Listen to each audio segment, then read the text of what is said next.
Hello. Welcome back to Coffee and Grace. We made it another week. You made it another episode to your new destination for brave conversations and thoughtful connections. I am Dee Kendricks, your host for the Coffee Grace Show. Well. So I'm going to skip right to it. There's a ton on my mind, like a ton. Not only have I been insanely busy, just crazy. And by the way, does anybody feel like during the pandemic, busy has like an extra layer of stress and exhaustion? And we keep looking at the calendar, not even looking for the world to return to quote unquote norm anymore, but just like, oh, I'm gonna take some days off here, or I'm gonna take some days off there, or I'm gonna make this trip. And it just seems to never come. And for me, when it does come, it's still not enough. So I say all that to say I'm tired. I'm exhausted. I'm also grateful because there's a reason to be busy. Life is abundantly full. But I have to tell you, my head is swirling because there's a lot going on in the news and in the press. And I try not to oversaturate myself with that stuff, but I can't help it. And in fact, normally we save what I would like to call like hot topics, fresh brew, if you will, for our segment, What's Brewing. But I feel like this whole show is going to be one fresh, hot pot of pour. And there is just, when I started working on this episode, to be super candid, the now infamous worldwide interview between Prince Harry and Duchess Meghan Markle had just taken place with Oprah Winfrey. And there were so many layers and lines, and I had so many thoughts that I wanted to have a conversation with at the table.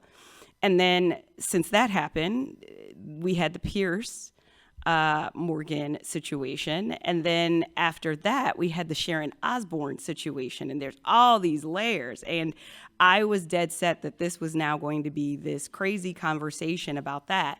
But then something interesting happened this weekend with gospel singer and artist Kirk Franklin.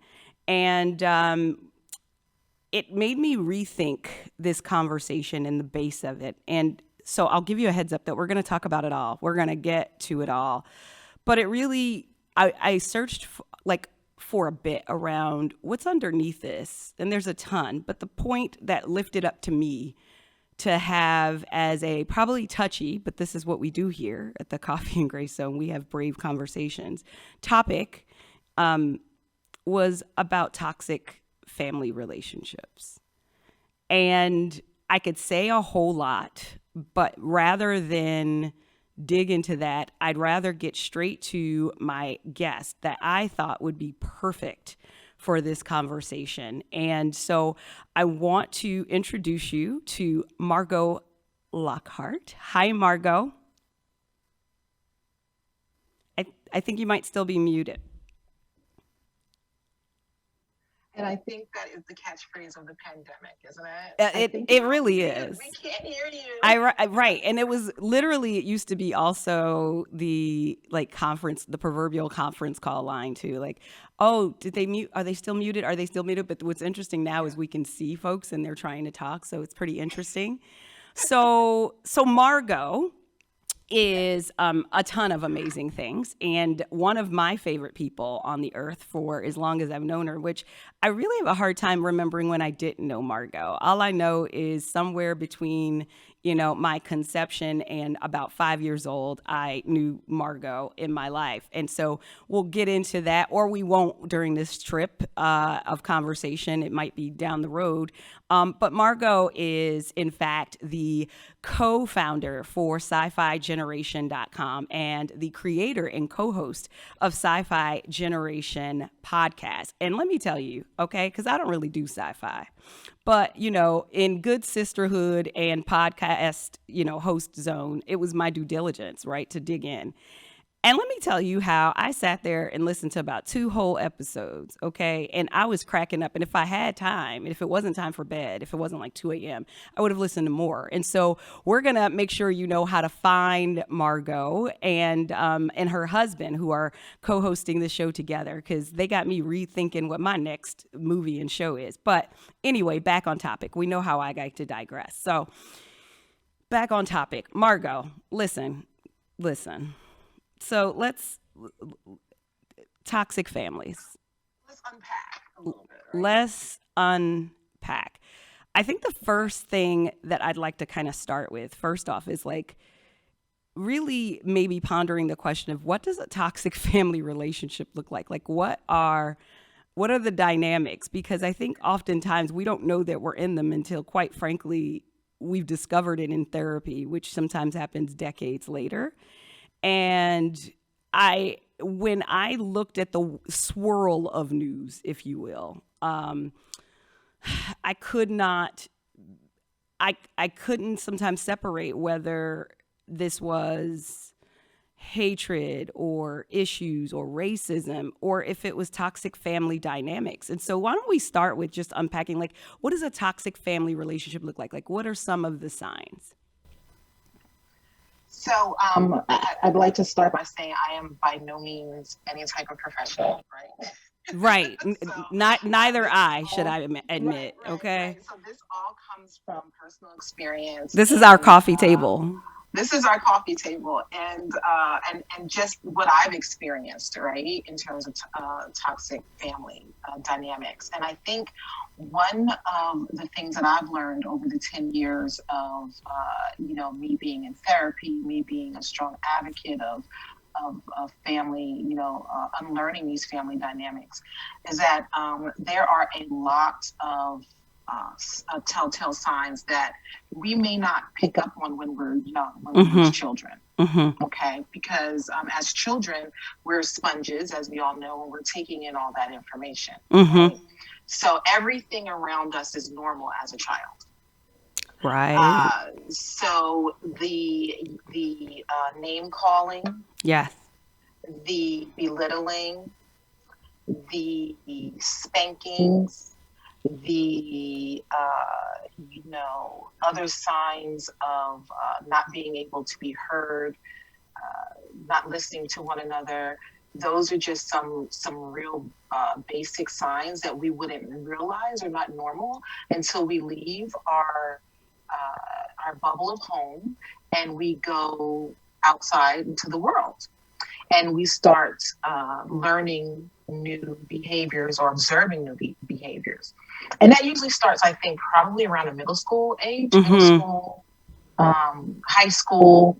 Different signs start to show, right? Because then we're starting different relationships with people, whether it's a crush of, someone you have a crush on, or, friendships that you're developing, and people start to bring these things to your attention. So I think that in terms of what would be dynamics of a toxic family, those would be some of the early signs or the really obvious signs. So, okay, so we going into deep water. And by deep water, I mean the fact that a lot of what you mention is early signs is considered in subcultures as standard disciplinary practice and behavior. Yeah. Right. And some of it is just even considered banter. I mean, so before I even go further, if you're a family member of mine listening to this, I'm going to tell you now, right? Don't take any of this personal. Okay. This is my truth. May not be your truth. This is going to be my truth. That's exactly right. Right. And so, I can recall growing up in a house and around a whole bunch of family, right? It wasn't even just my household where spanking was normal. I think at a certain age, I realized I had an adverse reaction to it, right? And that something didn't feel right. But even, name calling, and so even when I think about how that shows up sometimes as you get older, it feels a little like a sense of a need to control, right? There's this debate around what parenthood really is. And this isn't a call around a attack on parents, right? It's, but that there's this interesting dynamic, I'd say rising up. And if we be even more specific in our Black culture, around a group of individuals who are starting to say things like, I am blessed to be responsible to guide this child that God or the universe has gifted me with. And it is my job to lean them in the right direction, not control their decisions. They don't belong to me.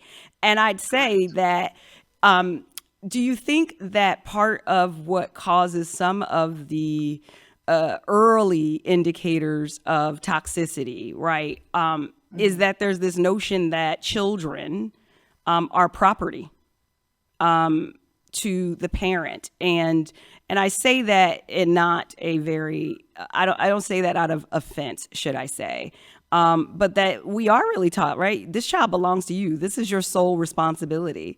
And do you think that the burden, the weight of having a human being belong to you, and having to wrap your head around that and keep them safe, and that you're responsible for them becoming a good product of society, do you think that is what causes individuals to take such an approach as to the extremes, I think, of discipline? Yeah, so that's a loaded question. There's a lot to unpack. It is. Right? It is. So In this short time, right? So I think that when you what your question reminds me of is the prophet Cahill Gibran, right? I think I'm pronouncing that properly, where he says your children are not yours, right? They're vessels of the universe. I'm paraphrasing there, but I was lucky enough to read that very early on in my parenting journey, and I was a young mother, so I had my daughter at 19. So I was lucky enough to read that passage early enough in my parenting, and it kind of set me on a course of understanding that what I was raised in wasn't necessarily the best environment for children. Right. And what I mean by that is it was the first spark where I was just like, some of this that's going on is not normal, right? The yelling, the screaming, the belittling, the gaslighting, right? So in my experience, gaslighting. So let's pause there for 1 second, okay? Because that's a lot. Normally, gaslighting is not even a term used within familiar relationships, in particular parental ones, right?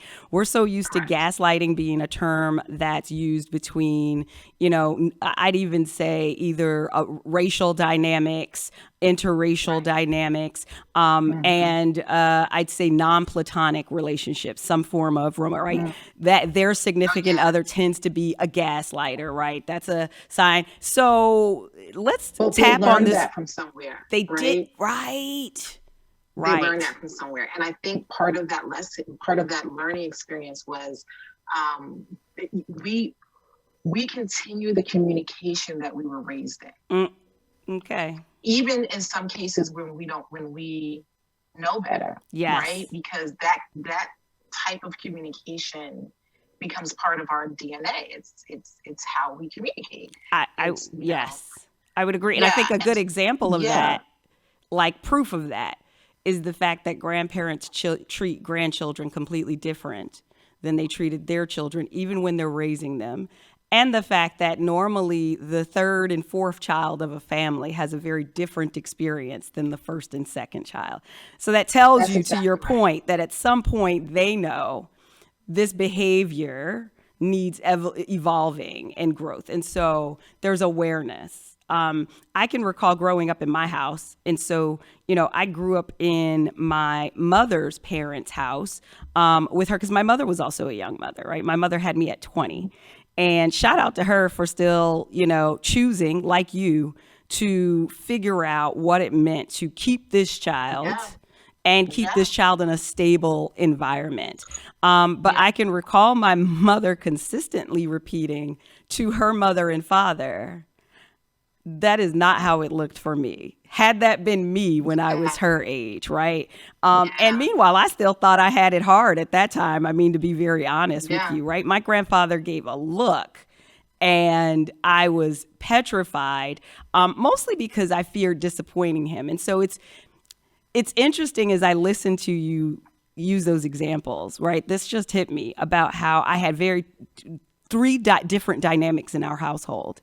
And parenting style. I had my mother who, at 20 was doing, I think, the best job that she could. I think we learned the gift of dialogue. With the information that she, I'm sorry, but with the information that she had at that time, right? That's exactly right. Yeah, because that's really what we're talking about. We're talking Yes. about what is informing my parenting style. Her parents, right? And her parents, right, and her parents' parents. And right. And culturally, as we branch out into when we talk about the Black culture, right, there are things that are adapted from the village that we also bring in. Completely. Yeah. Completely. And so I think about how that then my relationship with her mother looked different, right? But my grandmother, I affectionately call her Lady May from Greenleaf because it was very much what I felt like I was growing up with. And she was fabulous and is literally the center of my heart. But she believed in a good spanking and a good pop every now and then. My grandfather, on the other hand, literally never physically touched me or even threatened to discipline me with spanking. But I will tell you, I most feared him in the household. And it wasn't that I feared him hitting me. It was that I feared disappointing him. And it kind of brings us to this point, and I want to move on, though, of do we realize and test the theory that there are other ways? That every child from the time that they can conceive wanting acceptance and love from their parents, the thought of disappointing that parent, in my opinion, is always enough to be able to leverage to guide them. And I'll say this so we can shift for a second. I have had a ton of toxic family relationships on every side, right? And a lot of them look differently today. But one of my relationships that I can think of is with my father, right? It was dysfunctional in my childhood, and it was toxic most of my childhood.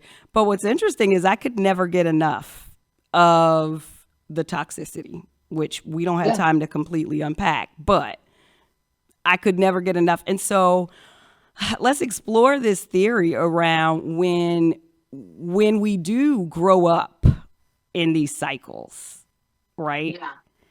Why is it that sometimes we choose to stay, and not only stay, but engage to our detriment? So I think that it's a lot. So I think let's I'm going to circle it back to Kirk Franklin. Circle it all. Yeah. Son, right. Speaking of fathers, right? And speaking of dads, right? Let's talk about what sparked all this, right? Yes, so, for sure. And then before you do that, I just want to give the people context, right? So before Margot goes in, so we're not going to play it on this show because it's really not about the details, so to speak. Right. But over the weekend, there was some footage, and I'm going to lift air quotes right now, of a private family matter argument taking place between what appeared to be Kirk Franklin and his oldest son, who is now 33. And there was profanity and some threats that we heard. But to be fair, we only heard splits, seconds of what felt like a full conversation, after which Kirk Franklin made a public apology that the people had to experience his humanity to some extent. His son stated and used the example that, he was exposing this because he wanted the world to know why he was done trying to connect with his father. So I give that back to you, Margot. So what we saw there was, and I love how we circle back around to this, right? Because Kirk Franklin was also a young dad. Yes. Right? And he was having this conversation with his adult, early 30s child. Yes. And so we don't know the dynamics there. I don't know who his 33-year-old son was raised with, because we know that in the case of a similar, in our lifestyle, me and your mom had a similar lifestyle in that we raised our first child in our parents' home. Yes. Right. And so that gives a lot of, that offers a lot of different types of context. It does. What was the communication in the language of that home at the time? So what we saw and what we heard with Kirk Franklin and his son is we know that we heard a damaged child. For sure. Right? For He's sure. still adult, but he's hurting. And we heard a father who, to me, sounded like he was repeating toxic messaging that he had heard from the culture of his home and the culture of his village, right? And so it was a perfect storm. And so the conversation behind that we heard and we navigated online was, people were saying, and it was very triggering to a lot of people, right? Myself in particular. Yes. Right. So it was very triggering, because a lot of people were like, wow, like I remember when I was spoken to that way, right? And this isn't okay anymore. So where we are right now as a culture, I believe, is that we are examining, and it's very difficult because to become awakened, right, you have to go through a process. And right now as a culture, we are unpacking the idea, discussing the idea of not hitting, and how are we going to discipline our children, right, outside of hitting them. Because we know that there's scientific evidence that points to spanking as being detrimental to a child's cognitive growth. For sure. Okay. We know that it also stunts us emotionally, and it also stunts our ability to communicate properly in stressful situations. Absolutely. And so we are just accepting this as truth in our culture, quite honestly, right? I would completely agree, and I'd add the fact that there's still portions of this culture that are struggling to even entertain it. In fact, I think what was more triggering for me than listening to the recordings, because honestly, as I listened to the recordings, I had very similar thought, right? I felt like I was listening to a broken son and a very frustrated father who felt, it seemed as though it was, and to Kirk's admittance, it had been a toxic family relationship for a long time. And so it seemed like that the father was falling back into a cycle, right? That happens in this dynamic. What was triggering most to me was the response on social media. I, in no way, especially being a grace warrior, thought that anybody should be canceled. I didn't think that Kirk should be judged. But at the same time, I didn't think his son's brokenness should be dismissed. What I found that was concerning was not only was, their strong support, the #stand with Kirk, which was fine, but there was almost, I want to stand with you. And in order to stand with you, I not only condone what I heard, I think that that's exactly what should happen when a child or a grown child speaks to their parent in a disrespectful way, which was triggering for me because I couldn't understand why we as a culture would think that it was healthy, or even think that threatening anybody, if it's not acceptable to threaten strangers, why in the world would we think that it was okay to threaten adults? And so when I listen to you, I do think that there's a bit of an awakening. And I think that this is timely because I think it sparked some really controversial split decision, if you will, discussion. I found myself debating way more than I usually do on said blogish. But so we're untangling a knot. Yes. Right? This discipline in our community, the discipline in our households is a big knot, right? And people say all the time, well, I'm okay. I got my behind beaten and I turned out great.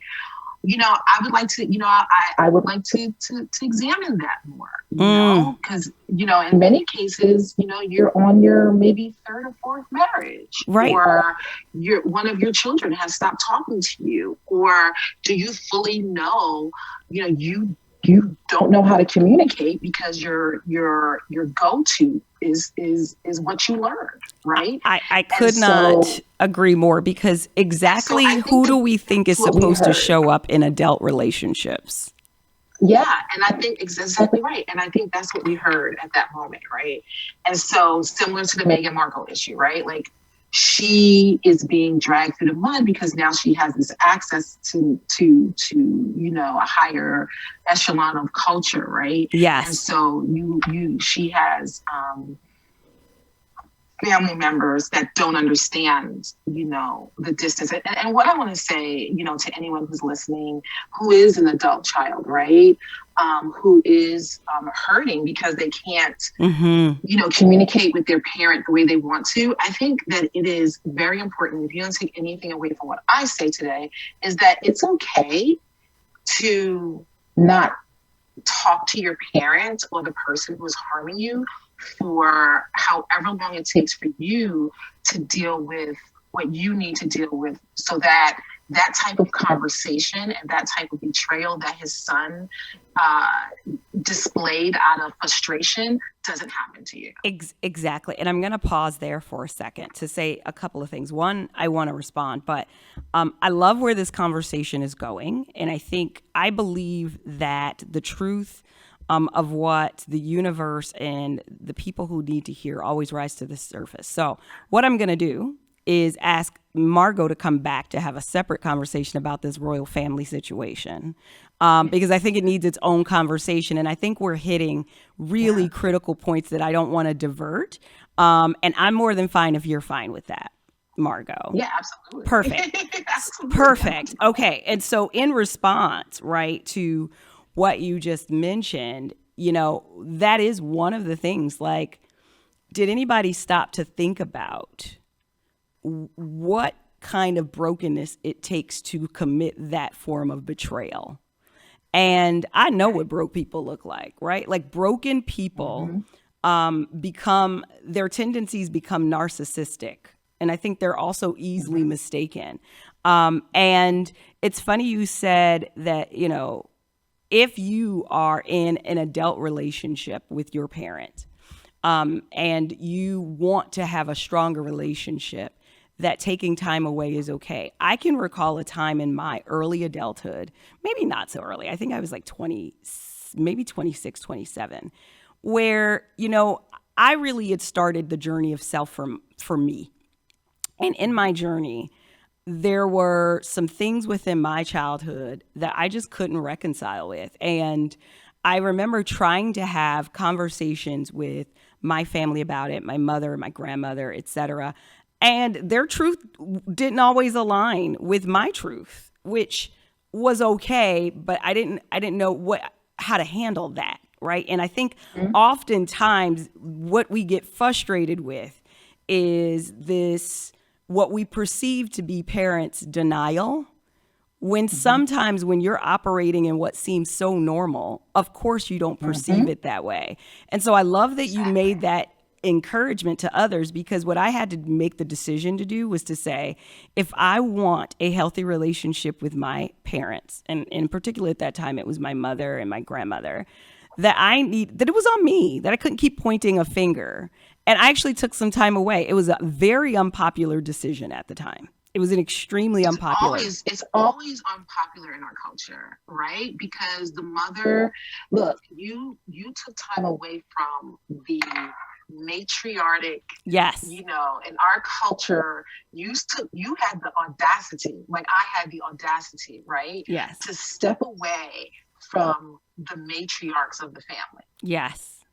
And say, I need time away from this particular structure to find out who I am. And exactly. That is not easy. And it's not easy for a couple of reasons. It's not easy because what we don't realize, and what I realized later on, is that we were feeding that structure. Exactly. We were giving that structure something. Exactly. Because you in turn, yes. It is not my story to tell what I was giving the structure in my family when I moved away. right? But when I moved away, part of the blocks of that structure left. Mm-hmm. And that, depending on the culture of the home, that can be catastrophic. Because what you're moving away from is this idea that we all move together, and everything that we do Yes. is lockstep. We move as one organism. Yes. And because of our trauma as a culture, when one person pulls away from that organism, it is an emotional. People get emotional, and it's unhealthy. Because the child is not yours. The child is supposed to leave home.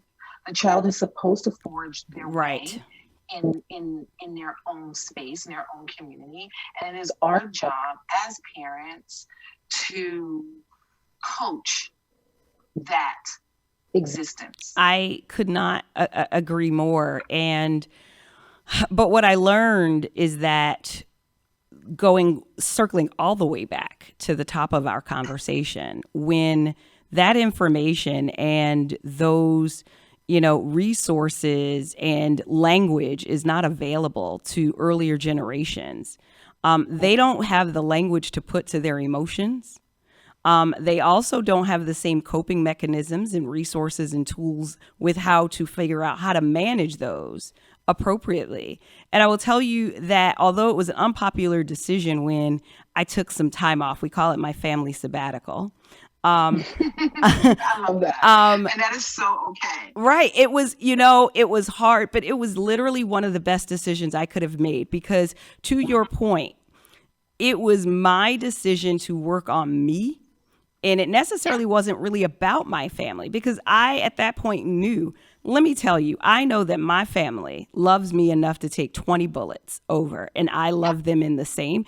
And nothing they were doing was really intentional. And so I had to learn, to your point, that if I didn't figure out how I could get me together, how to heal me, then I was a large part of toxicity because then I was a toxic person. And I know for a fact that I was toxic at that point in time, right? Absolutely. And that I was showing up in other relationships with toxicity. Yes. And so, Same. You know what I mean? And so I think that's the other curvature, right? Is that absolutely when that's the other side of toxic family dynamics is that this journey, if this journey never starts, to start to have self-introspect, then you yourself become the toxic figure in all your other spaces. Absolutely. And I think when we think about the Kirk thing, that is what people are responding to because what his son did is a toxic trait, right? I think what we want, people like you and I, who are advocates, right, of healthier families, and particularly in Black cultures, is to go beneath the layer, right? Go beneath the layer of the toxic behavior. And I think I wonder if the response that we saw from a lot of folks about, hey, it was deserved, he should have gotten more, had everything to do with the fact that it triggered the toxicity within themselves. Exactly, because we don't have the words in a Black culture. We do not have the words. We were not taught the words. We were not given the space or the grace to say to our parents, "I do not agree with this. This is wrong. You are hurting me. This hurts. I don't feel heard." No. If I know when I was a child, if I said I don't feel heard, oh my gosh, like I would have been made fun of and spanked, maybe. I don't know. I can remember telling my mom, I don't feel heard. I don't feel, and that's why I'm such a big advocate as well of, not just stopping the toxic traits, but like what are we replacing it with, right? Because if we don't have a replacement for behavior or even understanding, then there's nowhere to go, and we can't just pretend, right? If we keep it all 100%, we can't pretend that raising a child of any culture and race, that you literally can just simply lean on the laurels of don't do that. or, or why did you do that? But that you do really have to have technique and be able to understand how you process it. So listen, I know that you have a bit of a hard stop. And so I could talk to you forever on this topic. And I think this is more a part one for sure. Because in addition to the Megan piece, I think that this is, I don't know how popular a conversation this will be when it's released, but I think that's why we're here though, right? Intentionally, right? Connecting to the things that will set us free so that we can connect better together as a community. And in humanity. And so what I will say is in the event that you are listening to this and or watching this and you yourself want to figure out how you begin to save yourself or show up better in your relationships and your family dynamics, we have a resource listed on the screen. And for those listening, it's www.betterhelp.com. Go there, check out the resources, and start with self. Margot, how do these folks find you? Because in addition to this sci-fi amazingness, you're also a branding and marketing strategist. You're also an amazing mother to two amazing children. And I don't know if you're Mimi or Gigi or Grandma, so I won't say that. I'm Yaya. You are Yaya. I am Yaya. You are Yaya to a beautiful granddaughter. Fancy. She says I'm a fancy Yaya too. You are, honey. But so I can be found at sci-figeneration.com. I also am on Twitter at Mrs. Lockhart _Mrs. Lockhart. You can see me going off about all manner of nonsense on Twitter. And like I said earlier, if you're an adult, person navigating tough waters with your adult parents, step back. I think that we have to normalize that in our community. Yes. And we have to, and my job as what I consider an auntie in the community now, right? Because I'm older and wiser, and I have to extend grace to everyone who is trying to unlearn these behaviors. Yes. And talk and give alternatives and love. And my experiences have brought me to this point, and I'm so happy to have been a guest here, and I can't wait to come back to you. Oh my God, we're definitely going to have you back. You can tell when someone knows you from different aspects of your life, right? Because you're D now. Right. I am. It's okay. Listen, I am D, but to you, I'm whoever you need me to be. Okay. Baby cousin.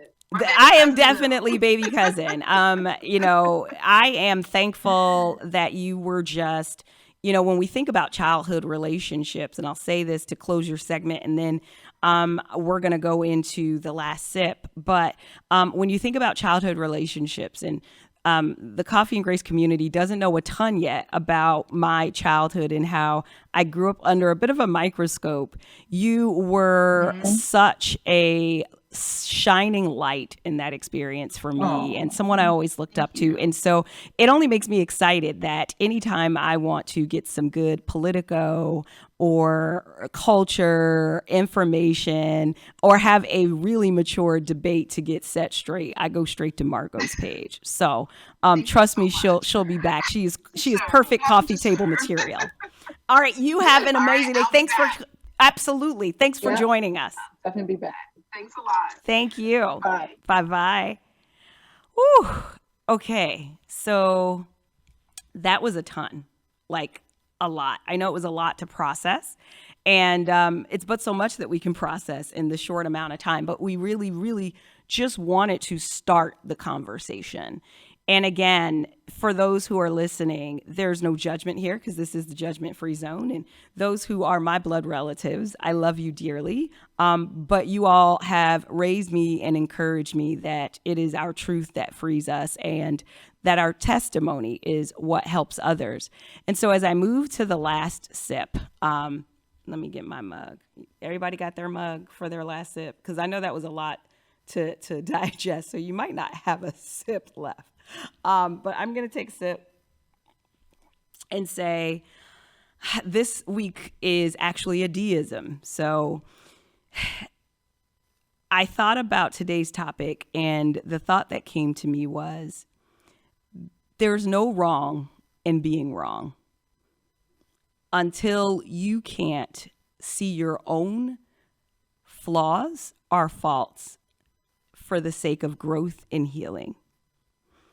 There is not a soul walking this earth, including me, who is perfect, and we're not meant to be. And what I've come to realize in all of my relationships is that the ego's battle with us to be right, because I firmly believe that a lot of times the issue that we tend to have with unresolved issues in relationships, and particularly parental ones, is that there's this challenge inside that says, but if you're wrong, you're bad. And that's just not true, because we all are wrong at some point in time. And so I think we need to normalize being okay with being wrong, not to be victimized, but to own our own growth journey, to own our own space of healing, and to show up as the healthiest version of ourselves in any relationship. And so if you are estranged from family today, let me put my, well, I guess I could take these out. If you are estranged with family today or friends, take that journey and have a sit with yourself around where you sit in that. And just remember that the minute guilt creeps in and you're struggling with your ego, to say, but they were wrong. Remember the same notion. There's no wrong in being wrong. And so even if you were wrong, it only means that you'll stand taller on the roots that created your foundation and could be really deep parts of your community. And I'll say this one very last thing. Oftentimes we think because we're functional and we may be very close to family that there is no dysfunction or toxicity, or that it doesn't need to be dealt with. And I've learned that too is faulty information. Anything that feels unhealthy is unhealthy. Find healthy ways to address it, to process it.